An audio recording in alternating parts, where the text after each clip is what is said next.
사태는 결과적으로 한 시대를 마무리 짓는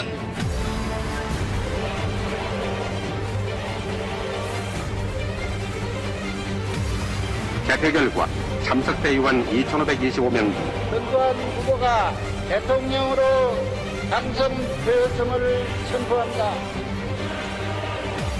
이 광주 사태는 우리 건세사에 있어서 가장 불행한 일이었던 것입니다.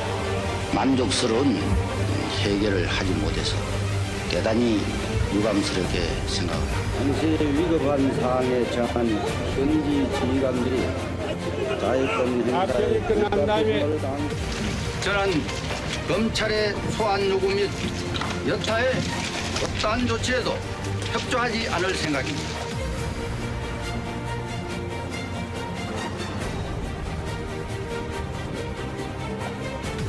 여러분들은 교도소 가지 마시오.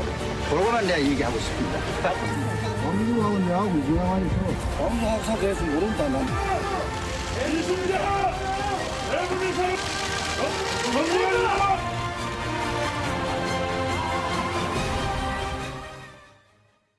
네, 원래 이 시간은 이 시각 가장 핫한 뉴스를 전해드리는 핫뉴스 시간입니다. 그런데 오늘 가장 큰 핫뉴스, 바로 이 전두환 씨의 사망 소식인데요.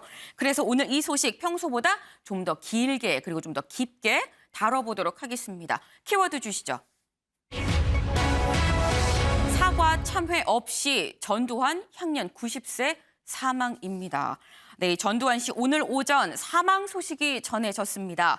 먼저 전두환 씨의 빈소가 차려질 예정인 이 세브란스 병원으로 좀 가보도록 하겠는데요. 현장에 이 사회부 김태형 기자가 나가 있습니다. 김태형 기자, 이 현재 신촌 세브란스 병원 분위기 어떤가요? 네, 서울 신촌 세브란스 병원 장례식장에 나와 있습니다. 아직 전두환 씨의 시신은 도착하기 전인데요. 장례식장 안은 취재진들로 붐비고 장례식장 밖 도로엔 중계차들이 가득합니다. 오늘 오전 8시 45분쯤 전 씨는 서울 연희동 자택에서 사망했습니다. 자택 화장실에서 쓰러졌다는 신고와 함께 소방대원들이 출동했고 경찰이 9시 12분경 사망 사실을 확인했습니다. 올해로 향년 90세의 나이입니다.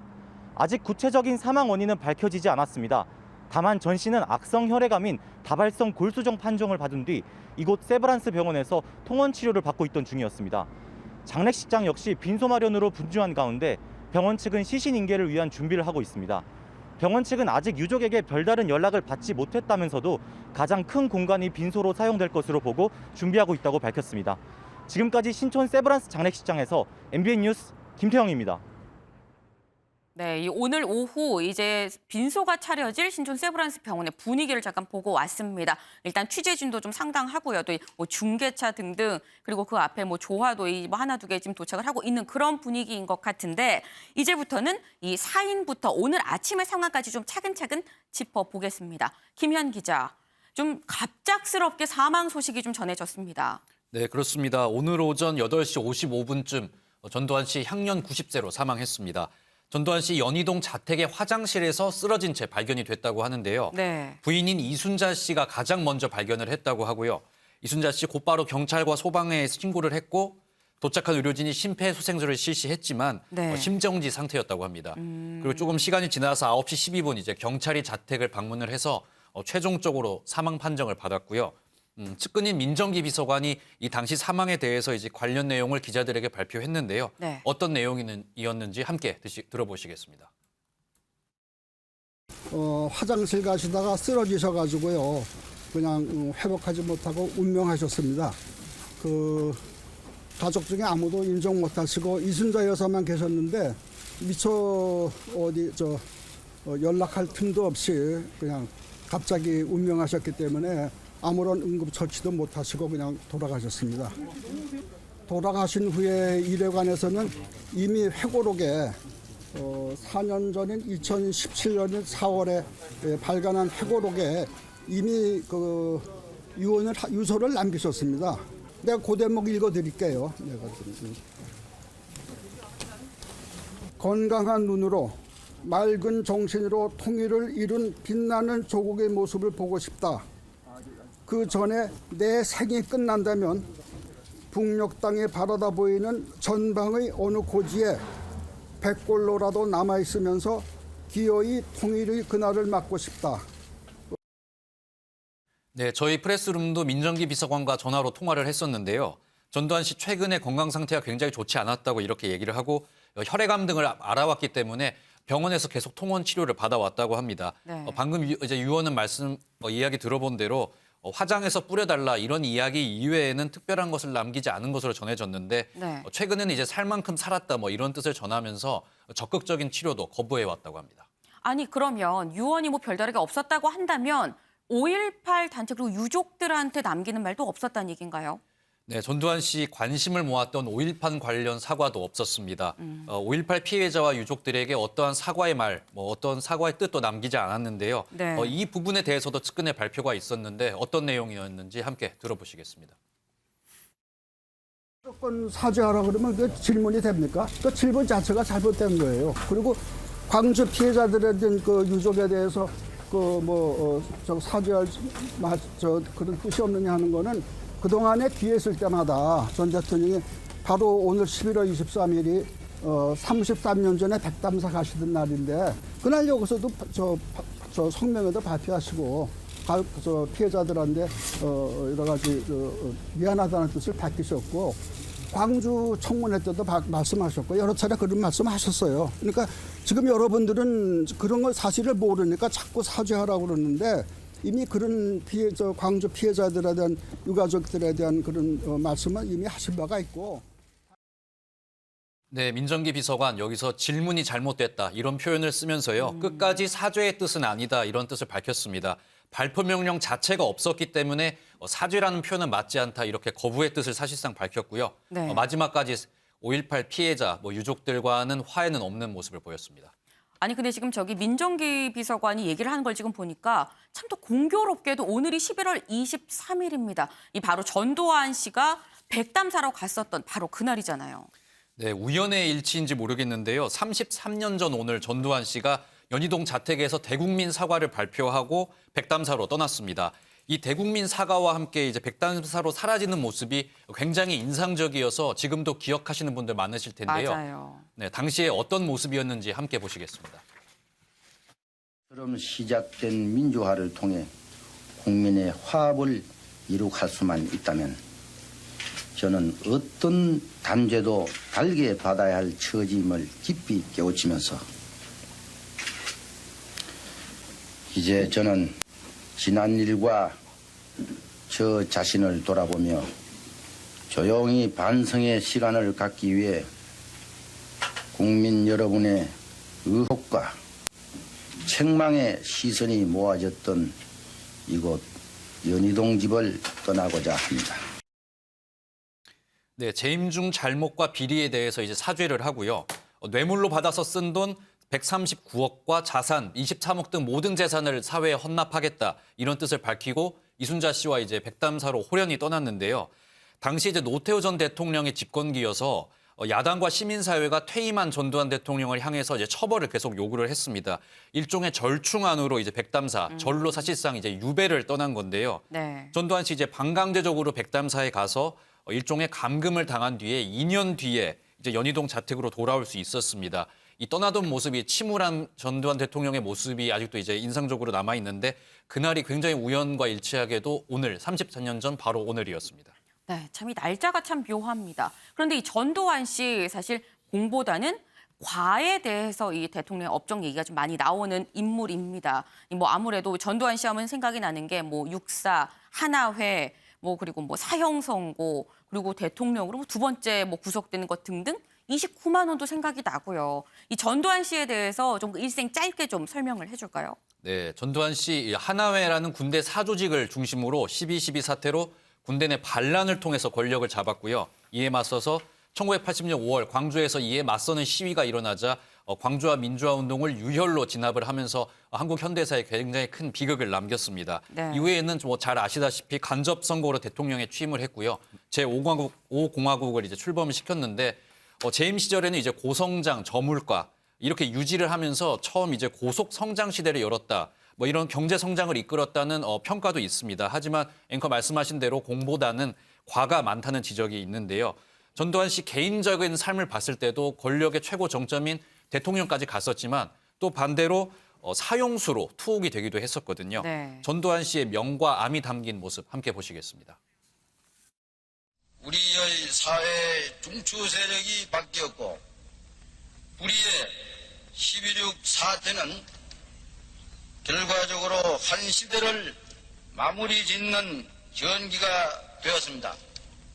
우리가 지향하는 민주복지국가는 첫째로 우리 정치 풍토에 맞는 민주주의를 이 땅에 포착을 하고 둘째 진정한 복지사회를 이루가며 셋째로 정의로운 사회를 구현하고 여러분들은 교도소 가지 마시오. 그러고만 내가 얘기하고 싶습니다. 앞으로 일정에 대해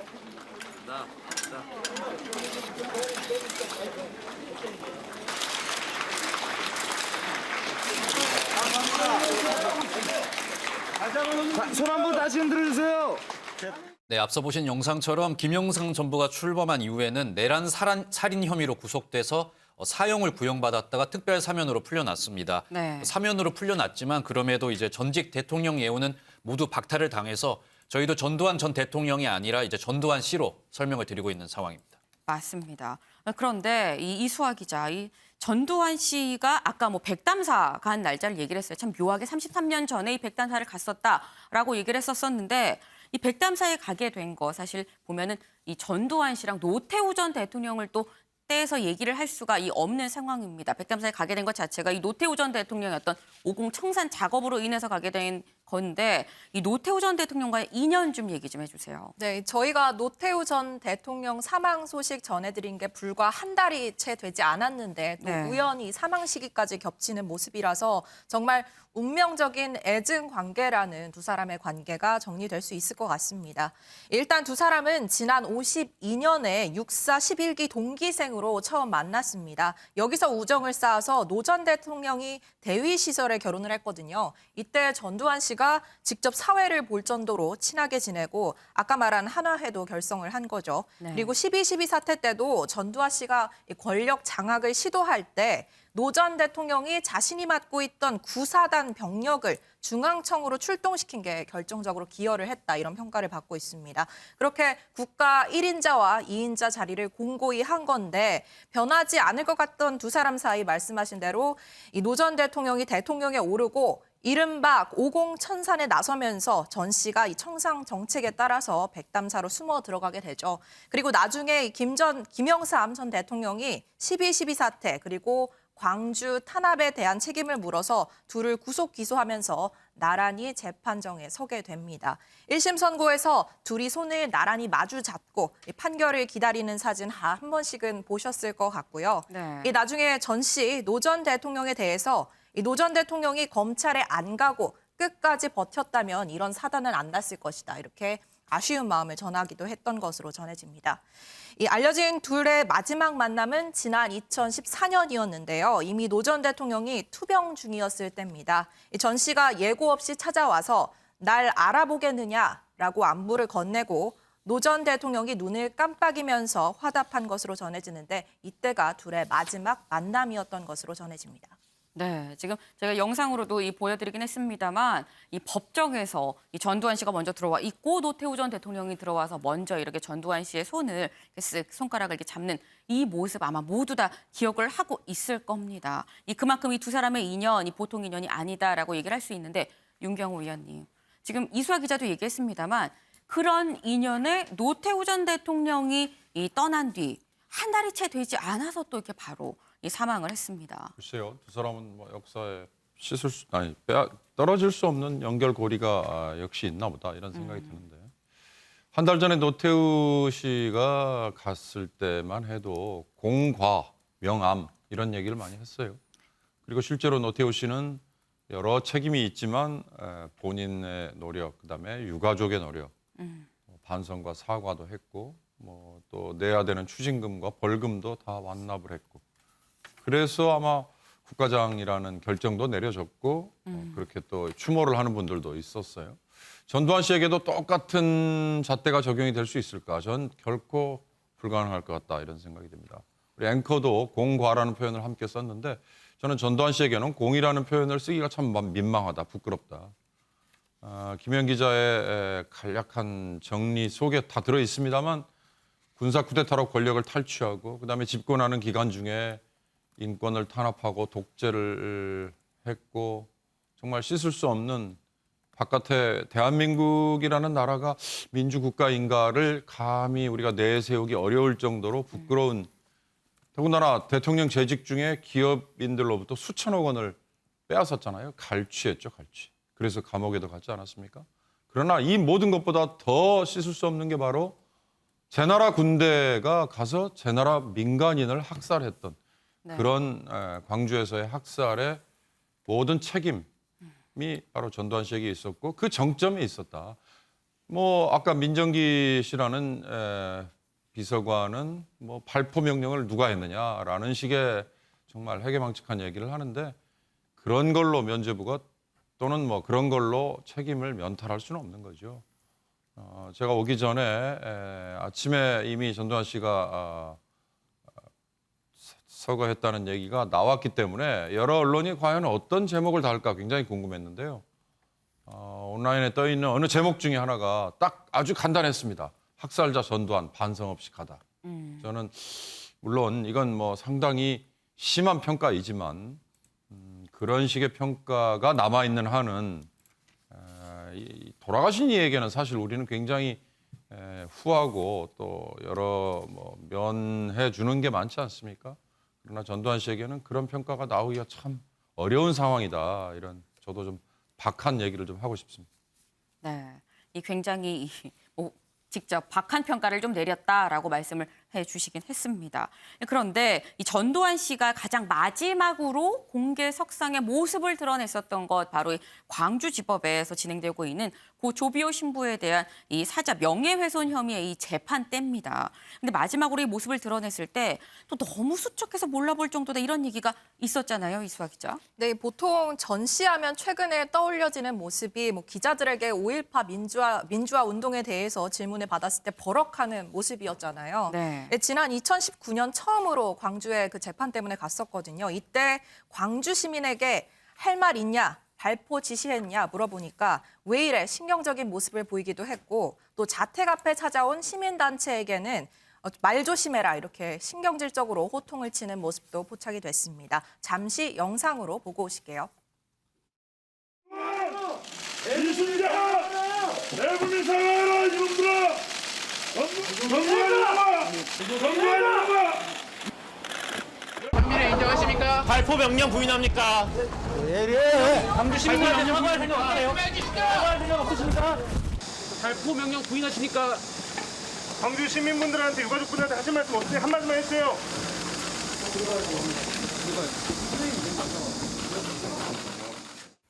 그런데 말씀하신 지난 8월 공판 때는 조금 모습이 달랐습니다. 이때 4번째 법정 출석이었는데요. 공개석상에 나타난 지 한 달 만이었는데 한 달 만에 정말 급격히 건강 상태가 나빠진 모습이었습니다. 네. 일단 살이 급격히 빠져 보였고요. 스스로 걷지조차 어려워 보이는 모습이었습니다. 물론 건강 이상이 있어서 재판 참석이 어렵다. 이런 주장을 펼친 건 한두 번이 아닙니다만은 전시 시종일관 재판정 안에서도 몸이 불편한 기색을 보이다가 공판 시작 25분 만에 법정을 떠나는 모습을 보이기도 했죠. 나중에 알려진 소식은 이후 신촌 세브란스 병원에 입원을 했는데 혈액암의 일종인 다발성 골수종 진단을 받은 것으로 전해졌죠. 그리고 원래 전 씨가 앓고 있던 또 다른 질환, 알츠하이머인데요. 이것도 상당히 악화된 것으로 보입니다. 오늘 직접 기자회견을 나섰던 이 전 씨의 측근 민정기 전 청와대 비서관은 가장 최근 재판의 증인으로 참석을 해서 말하길 전 씨의 기억력 감퇴 정도가 굉장히 심하다. 5분 전에 본인과 바둑을 두고도 혹시 바둑 둘 줄 아냐 이렇게 말할 정도로 기억 감퇴가 심화됐다라고 말했습니다. 네. 지금 안 그래도 이수아 기자가 좀 얘기를 했습니다. 이 전두환 씨의 건강 사실 제일 처음 알츠하이머를 앓고 있다라는 소식으로 좀 시작이 됐었는데 사실 이수아 기자 이 알츠하이머를 앓고 있다는 얘기가 흘러나왔지만 좀 믿지 않는 분위기가 있었어요. 네, 계속해서 지난 2018년 8월부터 이 고 조비오 신부 재판이 이어졌는데 여기 첫 번째 재판 그리고 두 번째 재판 모두 전 씨가 알츠하이머 증상 악화를 이후로 참석하지 않았습니다. 그런데 같은 기간 전 씨가 골프를 쳤다는 사실이 알려지면서 공분을 산 적이 있죠. 이때 이만솔 정의당 부대표가 골프장을 찾은 전두환 씨를 직접 찍기도 했는데 이 영상 보고 오실게요. 우리 광주 5.18 학살 책임에 대해서 한 말씀 해주시죠. 광주하고 내하고 무슨 상관이 있어? 광주 5.18 학살에 대해서 한 말씀 해주시죠. 광주 학살 대해서 모른다 난. 왜 모르세요? 직접 책임 있으시잖아요. 내가 진짜 책임이. 발포 명령 내리셨잖아요. 내가 발포 명령 내렸어. 발포 명령 안 내리셨어요? 내가 발포 명령. 아니, 누구세요? 내가 이 사람 발포 명령 내릴 위치에도 있지 않는데 군에서 명령권 검사 명령을 해. 당시에 실권자셨잖아요. 네, 갔다 왔어요. 왜 갔다 왔나? 저 예비역 병장입니다. 25사단 출신입니다. 네, 본인은 발포 지시를 내린 적이 없다. 굉장히 강하게 반발하는 모습이었는데요. 이때 골프장에서 전 씨를 목격했던 사람들은 전 씨가 지팡이도 짚지 않고 심지어 카트도 타지 않고 이 골프장을 걸어 다녔다. 이런 목격설이 나오면서 건강 이상설은 사실상 핑계가 아니냐 뭐 이런 말까지 나왔습니다. 또 지난 2019년 12월에는 강남의 한 고급 중식당에서 과거 구테타에 참여했던 정호용 그리고 최세창 전 장관 등과 모여서 함께 식사하는 모습이 포착됐는데 이 날짜가 하필이면 12월 12일이었습니다. 그러니까 12.12 사태의 40주년 기념 오찬을 한 셈인데요. 이 자리에서 한 사람당 20만 원짜리 고급 코스 요리를 먹고 또 전 씨가 직접 건배를 주도하는 등 적극적인 모습을 보여서 비판을 사기도 했습니다. 네, 사실 지금 저희가 보여드린 이 골프장 모습이 불과 2년 전입니다. 불과 2년 전에 야 내가 언제 발포 명령을 내렸어? 라고 굉장히 버럭하는 이런 모습이었는데 소지섭 위원님 지금 보면 굉장히 2년 만에 급격하게 좀 악화가 된 셈이에요. 그러니까 이제 이런 부분들이 굉장히 국민들의 공분을 불러일으켰던 것은 결국 이제 5.18 부분에 대한 어떤 사과 이런 것을 전혀 하지를 않고 오히려 내가 잘못한 게 뭐 있냐라고 그 부분에 대해서 뻔뻔하게 이제 오히려 큰 소리를 치는 이런 모습에 대해서 많은 비판이 있었던 것이고 저런 호화 중식당 저런 데서 식사를 하는 부분도 내 재산이 29만 원밖에 없다. 과거에 이제 추징금이 2,205억 원 추징을 네. 받았는데 추징금을 뭐 열심히 낼 생각은 안 하고 내 재산 29만 원밖에 없으니까 다 뭐 가져가려면 가져가봐. 이런 식으로 이제 국가의 공권력이라든지 역사적인 평가 이런 부분을 완전히 이제 깡그리 무시하는 그런 태도를 보이니까 공분이 굉장히 이제 강화 더 커졌던 것인데 아마 이 전 씨가 아마 건강이 저 때까지만 해도 뭐 목격했던 그 이만솔 부대표 얘기대로라면 드라이버 샷을 호쾌하게 쳤고 아이언 샷은 정교했다 이렇게까지 얘기를 하니까 건강이 뭐 저 때까지만 해도 그냥 괜찮았던 것 같고 지난 7월 달에도 한 언론에 포착된 그 연희동 앞을 거니는 모습을 보면은 혼자 걸어 다닐 정도였거든요. 그런데 아마 최근 들어서 어쨌든 급격하게 좀 건강이 악화가 된 것으로 보이고 저 혈액암이 급속하게 악화가 되면서 이렇게 화장실에서 쓰러져서 결국은 세상을 떠나는 그런 상황이 된 것으로 보입니다. 네, 사실 저희가 말씀을 드립니다만 굉장히 전두환 씨 논란 속의 인물입니다. 이 논란 속의 인물 이제는 사망을 했고 사후에 그럼 장례를 어떻게 치를 것인가 이 부분에 대해서도 이 관심이 모아지고 있는데요. 유호정 기자, 이 노태우 전 대통령 같은 경우는 국가장으로 치렀습니다. 전두환 씨는 어떻게 됩니까? 네, 일단 현행법상 국가장 여부는 대통령이 최종 결정하게 돼 있습니다. 네. 공교롭게도 노태우 전 대통령 별세 당시에 이 전두환 씨 관련 장례에 대해서 이 청와대 고위 관계자가 입장을 밝힌 적이 있는데요. 이 얘기 직접 들어보시죠. 전두환 전 대통령을 언급하시는 분들도 있던데 저희는 완전히 다른 케이스라고 봅니다. 전두환 전 대통령의 경우에는 뭐 국가장이나 심지어 국립묘지 안장이나 이런 건 일고의 가치도 없다고 생각하고요. 네, 전두환은 이 국가장과 관련해서 일고의 가치도 없다, 굉장히 단호한 입장을 밝혔습니다. 네. 일단 청와대는 이 관련해서 논의가 필요하다는 입장이지만 국가장 가능성은 조금 전에 들은 이 인터뷰 상으로 봤을 때 희박한 상황이고요. 이 노 전 대통령과 구별해야 된다라는 입장을 밝힌 바 있기 때문에 이 방침이 바뀌진 않을 것으로 보입니다. 일각에서는 이 청와대가 뭐 국가장은 당연하고 조문은 물론 근조화안도 보내면 안 된다, 이런 지적도 나오고 있거든요. 이 청와대가 오후에 조문과 조화 여부를 포함해 모든 절차에 대해서 논의를 할 예정으로 밝혔습니다.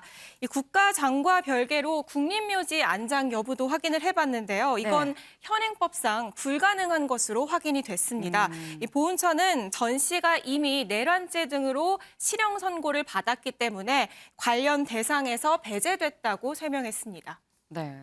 사실 이 전두환 씨의 사망, 지금은 대선 시즌입니다. 내년 3월 대선을 앞두고 있는데 그러다 보니까 이 각 대선 주자들의 입장도 좀 상당히 궁금합니다. 특히 이 국민의힘의 윤석열 후보의 경우에는 이 전두환 씨에 대해서 좀 상당히 높게 평가를 좀 논란이 일기도 했었었는데 유호정 기자, 윤석열 후보 입장 나왔을까요? 네, 기자들의 질문을 받았는데요. 뭐 정치적인 얘기는 지금 하지 않는 게 맞는 것 같다라고 하면서 이 구체적인 답변을 피했지만 전직 대통령이니 조문은 가야 하지 않겠나 생각한다라고 밝혔는데요. 그에 반면 이재명 후보는 조문 갈 생각이 없다라는 상반된 입장을 밝혔습니다. 이 두 후보의 얘기 화면으로 보고 오겠습니다. 이 전두환 씨는 명백하게 확인된 것처럼 내란 학살 사건 주범입니다. 마지막 순간까지도 국민께 반성하고 사과하지 않았습니다. 현재 상태로는 아직 좀 생각을 하지 않고 있습니다. 유족에게 위로의 말씀을 드립니다. 네. 조문 계획 있으신가요? 그래서 아직 언제 갈지는 모르겠는데 준비 일정을 좀 봐가지고 전직 대통령이시니까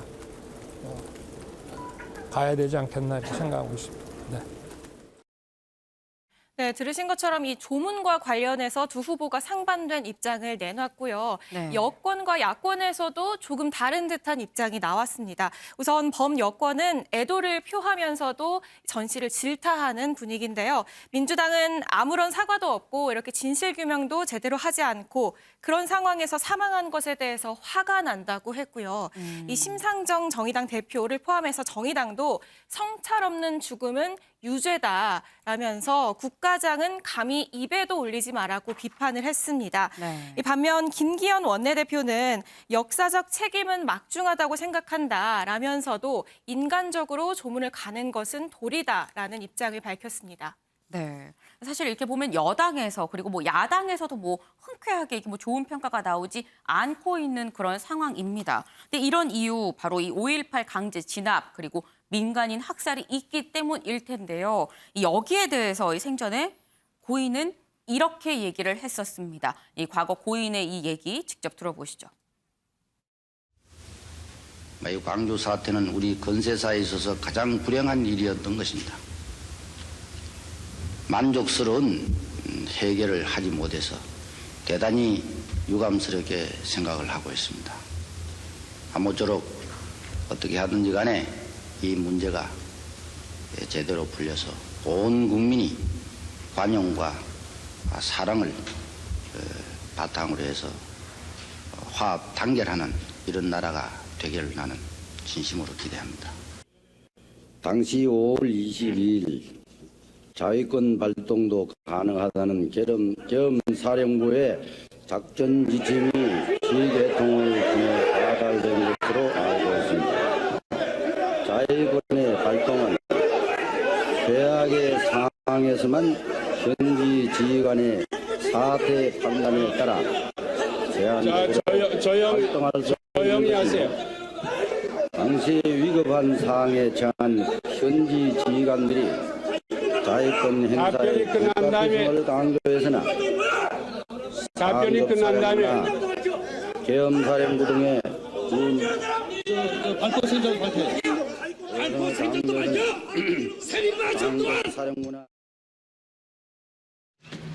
국가의 헌정 질서를 물랑케 한 범죄자라면 이러한 내란 세력과 야합해온 김 대통령 자신도 이에 대한 응분의 책임을 져야 하는 것이 순리가 아니겠는가 생각합니다.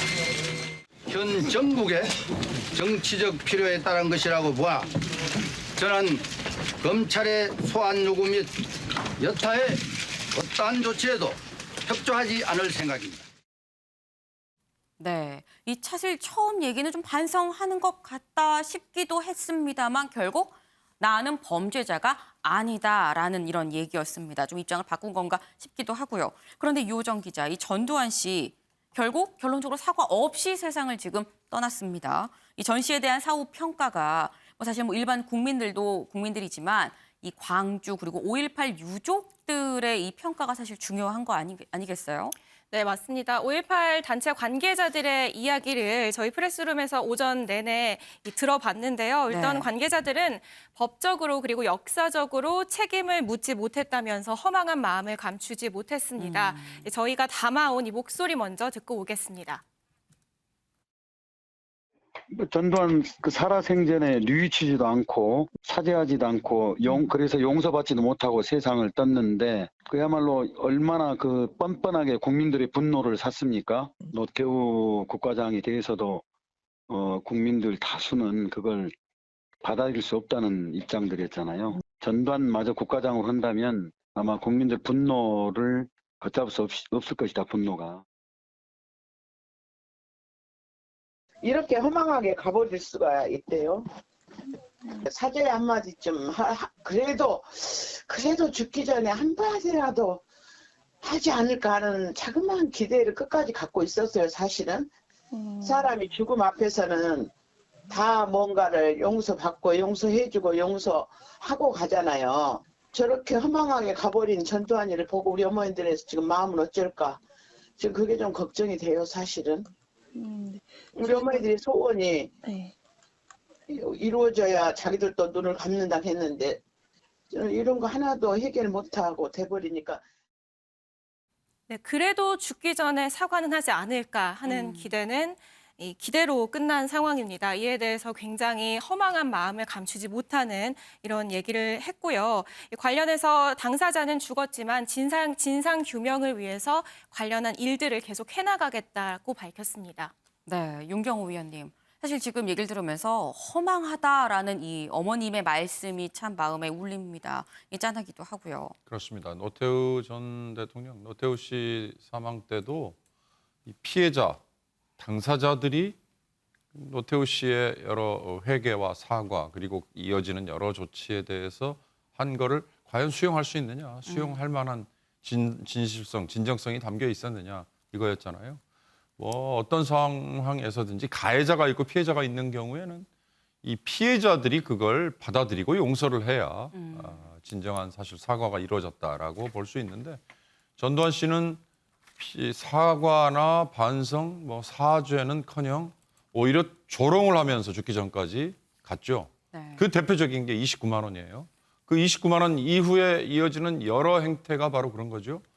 회고록에 담겨 있던 조비오 신부를 향한 여러 저주와 비난도 그래서 결국 사자 명예훼손 혐의로 재판까지 받았지만 그 역시도 내가 뭘 잘못했느냐라는 식의 얘기를 계속해서 되풀이했어요. 네. 저는 그 29만 원이라는 게 보여준 전두환 씨의 그 파렴치한 행태가 그 이후에 계속 이어졌던 거에 연장이라고 감히 말씀드리는 이유가 그 다음에 뭐 진보 정부가 들어섰든 보수 정부였었든 간에 전두환 씨에 대해서 가해지는 여러 조치들, 세금 체납에 대해서 압박도 있었고요. 네. 추징금도 지금 아마 2,200억 원 정도 가해졌던 추징금 중에 아마 950억 원 정도를 내지 않았을 거예요. 그건 뭐 보수 정부, 진보 정부를 떠나서 추징금이라는 거는 대통령이라는 자리를 이용해서 아까 제가 기업인들로부터 수천억 원을 빼앗았다, 갈취했다고 했는데 그렇게 빼앗아간 돈을 다시 원상회복시켜 놓는 거거든요. 그로 인해서 저지른 죄에 대해서 내려지는 벌금과는 별개란 말이죠. 근데 그것조차도 내지 않고 나는 버티겠다. 그러니까 29만 원이라는 그 뒤에는 시체말로 배째라라는 게 항상 붙어 있었고 그 다음에 보여준 여러 행태들이 뭐 압구정동어느 식당에서 뭐 그렇게 호화롭게 비싼 음식 먹으면서 떵떵거리면서 지내고 그다음에 골프장에 다니고 이런 것들이 사실 그 다음에 실정법의 여러 형태로 본인에게 가해지는 제재나 이런 거를 나는 상관하지 않겠다라는 태도로 일관했지 않습니까? 그런 게 다 쌓이고 쌓여서 이렇게 죽은 후에도 돌아가신 후에도 비판과 비난이 수그러들지 않는 거다. 그건 결국 제가 보기에는 이 추징금이라는 거 노태우 전 대통령과 비교되는데요. 남겨져 있는 가족들이 만약에 그에 대해서 성의를 보였다면 또 다를 텐데 전두환 씨 쪽에서는 또 그런 것도 전혀 없지 않습니까? 바로 그래서 저는 전두환 씨의 유가족들도 전두환 씨가 돌아가신 이후에 세상을 향해서 별로 그렇게 떳떳하게 고개를 들고 다니지 못하는 불행한 상황에 빠지지 않을까 그런 또 안타까운 생각도 듭니다. 네. 이렇게 끝내 사과 없이 간 전두환 씨, 이 전두환 씨 사실 재판을 받는 중이었었습니다. 이 유호정 기자, 이쯤 전두환 씨 사실 고 조비오 신부의 이 명예를 훼손한 이 혐의로 재판을 받고 있었던 중이었습니다. 그럼 이 재판은 어떻게 되는 거죠? 네, 민사 재판도 진행 중이고요. 형사 재판도 진행 중인 상황입니다. 네. 일단 지난 2017년 회고록에서 5.18은 폭동이다. 북한이 5.18에 개입한 정황이 있다. 그리고 헬기 사격을 목격했다는 조비오 신부는 거짓말쟁이다. 이런 얘기를 곳곳에 써서 결국 명예훼손 혐의로 형사재판 그리고 민사재판에 넘겨진 상황인데요. 네. 일단 1심에서는 둘 다 허위 사실이고 유죄다라고 판결을 한 상황입니다. 그런데 전 씨 측에서 항소를 하면서 이 재판이 끝맺지 못한 상황이거든요. 그래서 이 재판이 어떻게 되는지 그리고 또 이 고비오 신부의 조카분이신 조영대 신부에게 직접 연락을 해서 앞으로 좀 어떻게 대응할 생각이신지 직접 물어봤는데요. 목소리 듣고 오겠습니다. 솔직한 심정이 애도의 마음보다도 또다시 분노가 이는 것이 솔직한 상황입니다. 그렇게 사악하게 한 생을 살더니 또 죽으면서도 이렇게 죄짓고 죽는구나. 형사재판은 그 공소 없음으로 이제 공소가 기각되게 되는 것이고요. 민사재판은 계속될 수가 있습니다. 제2피고인인 그 전두환 아들이 계속 그 민사재판에 임해야 될 것입니다. 민사재판은 그 사자 명예훼손뿐만 아니라 더 많은 쟁점들이 있으니까 결국 그 죽음 앞에서 그 옆에 부역자들마저 또다시 역사를 왜곡하거나 또는 진실을 그런 부정하는 그런 그 발언들을 하는 것 자체가 고인에게 더 큰 누를 끼치는 것이라는 것을 말씀드립니다. 네, 형사재판은 당사자가 사망한 상황이기 때문에 공소권 없음으로 종결될 가능성이 높은 상황인데요. 이제 본인도 그렇게 될 것으로 이제 보고 있는 상황이고요. 다만 이 민사재판은 이 상속인으로부터라도 이 책임을 받아내겠다라면서 민사재판은 앞으로 이어갈 방침임을 밝혔습니다. 그러니까 이 민사재판을 통해서 당사자에게 무언가를 받아내기 위한 목적이 아니라 사실상 재판을 통해서 이 5.18 민주화운동 관련한 진상규명이 목적이었다라는 점을 강조를 했는데요. 이를 위해서 이 고 조비오 신부 조카분은 앞으로도 재판을 이어가겠다고 밝혔습니다. 네, 지금 유호정 기자가 민사재판은 아마도 계속될 것 같다라고 이렇게 얘기를 했습니다. 근데 전두환 씨 하면 생각나는 것 중에 하나가 바로 29만 원이죠. 이 앞서 윤경호 의원께서도 이 말씀을 하셨습니다만 29만 원밖에 없다라고 이렇게 얘기를 했었었는데 그럼 그렇다면 유호정 기자 사실 이 전두환 씨 이 생각하면 어마어마한 뭐 세금 체납, 추징금 이런 게 있습니다. 김현 기자. 여기에 대해서 전 재산 29만 원이다라고 했는데 그러면 이 세금 체납, 추징금 이건 어떻게 되는 거예요? 네, 전두환 씨가 지금 내지 않은 추징금은 956억 원입니다. 결론부터 말씀드리면 네. 전두환 씨가 사망하면서 이 추징금 사실상 환수가 어려워진 것으로 보입니다. 금액도 금액이지만 사실 말씀하신 대로 전두환 씨의 이 태도 때문에 이 추징금 관련해서 논란이 일었는데요. 네. 전두환 씨 추징금은 내지 않으면서 고급 골프장 이용하는 모습 앞에서도 보셨고요. 네. 또 돈 좀 나 대신 내줘라 뭐 이런 망언을 내뱉기도 해서 굉장히 비난을 받았습니다. 어떤 모습이었는지 준비한 영상 함께 보시겠습니다. 원 넘는 추징금과 고액 세금 언제 납부하실 겁니까? 한 말씀 해주세요. 네가 좀 해주라. 1,000억 원 넘는 추징금 아직 검찰에 납부 안 하셨잖아요. 그리고 벌써 수년째 서대문구 고액 체납자 1위신데 세금 언제 내실 겁니까? 말씀해 주십시오. 그리고 네, 전두환 씨 추징금뿐 아니라 지방세도 지금 체납이 안 돼 있는 상황인데요. 법적으로 봐도 유족이 상속을 포기하게 되면은 이 세금 납부 의무가 사라지게 되고요. 추징금은 이제 당사자가 아닌 유족은 사실상 이제 양도되지가 않기 때문에 지금 사실상 이 돈은 받기가 어려워진 상황입니다. 지금 일부 국회의원들이 이른바 전두환 재산 추징금법 만들어서 발의를 했지만 아직도 이것도 계류 중인 상태거든요. 추징금 환수 사실상 어려워졌다고 봐도 틀리지 않을 것 같습니다. 네. 여기 한번 같이 볼까요? 지금 보면 지금 전두환 씨가 미납한 세금, 추징금 이 정도입니다. 일단 지방세 체납액이 9억 7천만 원 정도 되고요. 그리고 이 추징금이 한 2,200억 정도 됐었는데 여기서 이 환수된 거는 1,250억 정도 되고 나머지 한 1,000억 원 정도는 여전히 남아있는 상태인 건데 이 모든 게 지금 한 1,000억 원 정도의 이 금액이 받을 수 없는 그런 상황이란 이 얘기였었습니다. 소종섭 위원님, 지금 얘기 들어보니까 지금 사과는 없이 체납금, 추징금만 남기고 이렇게 떠났네요. 추징금도 낼 생각이 별로 없었던 거죠. 이게 97년 4월에 이제 확정돼서 무기징역과 내란 뇌물수수 이런 혐의로 이제 무기징역 받고 추징금이 2,205억 원 선고를 받았는데 노태우 전 대통령 같은 경우는 추징금을 전부 냈습니다. 이러저러 나름 이제 협조를 한 거죠. 추징금을 내는 부분에서 노 전 대통령 포함해서 가족들도 그렇고 협조를 해서 다 냈는데 반대로 이제 전두환 씨 같은 경우는 29만 원밖에 없다.